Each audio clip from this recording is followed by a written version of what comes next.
ભગવાન જગન્નાથની 147મી રથયાત્રાની તૈયારીઓને આખરી ઓપ આપવામાં આવી રહ્યો છે।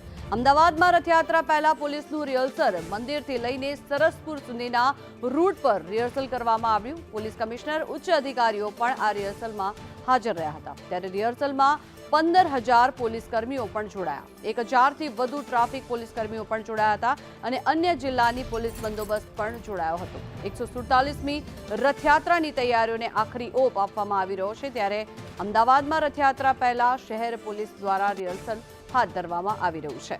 મંદિરથી લઈને સરસપુર સુધી આ રથયાત્રાના રૂટ પર પોલીસ રિહર્સલ કરવામાં આવ્યું। 15,000 પોલીસ કર્મીઓ પણ આ રિહર્સલમાં જોડાયા। ખાસ કરીને મહત્વનું છે કે જે રૂટ પરથી આ રથયાત્રા પસાર થવાની છે એ રૂટનું નિરીક્ષણ કરવામાં આવી રહ્યું છે। છેલ્લી ઘડીએ કોઈપણ પ્રકારની કોઈ ક્ષતિ ન સર્જાય તેના માટે થઈને ખાસ ધ્યાન આપવામાં આવી રહ્યું છે, જેને લઈને આ બંદોબસ્ત પણ ગોઠવી દેવામાં આવ્યો છે।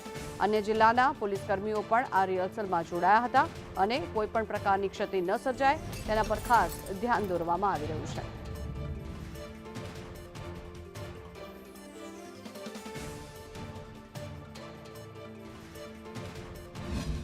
ભગવાન શ્રી જગન્નાથજીની જે 7 જુલાઈના રોજ જે રથયાત્રા છે એના આજ રોજ 4 જુલાઈના રોજ આપણે રિહર્સલ કરી રહ્યા છીએ। એની આપણે જે રિહર્સલ છે એ આજે થશે અને આવતીકાલે 5 તારીખે અને 6 તારીખે પણ પોઈન્ટો ઉપર જઈને માણસો પોતાના એરિયાની ચકાસણી કરશે। એના આપણે જે પૂરતા ફોર્સ છે એ મળી ગયા છે, બહારથી પણ મળી ગયા છે।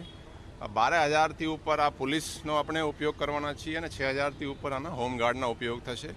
આ સિવાય એસઆરપીની પણ 20 કંપનીઓ આપણે બહારથી મળી છે અને 15 કંપનીઓ એક્ઝિસ્ટિંગ આપણી પાસે જુદા જુદા ડ્યુટીઝ માટે હોય છે। આ સિવાય 11 જે પેરામિલિટરી ફોર્સ છે એમાં આરએએફ છે, બીએસએફ છે, સીઆઈએસએફ છે, એની પણ કંપનીઓ આપણે મળી છે। આ વખતે હું જણાવવા માગું છું કે આ વખતે આપણે સીસીટીવીનો મેસિવ ઉપયોગ કરી રહ્યા છીએ। આખા જે રૂટ ઉપર છે જે પહેલાં નહીં હતું, આ વખતે આપણે 1400 એ જે દુકાનદારો છે, જે એરિયાવાળા છે એના મોટિવેટ કરી, એન્કરેજ કરી અને 1400થી ઉપર સીસીટીવી કેમેરાઓ પણ એ લોકોએ લગાડ્યા છે।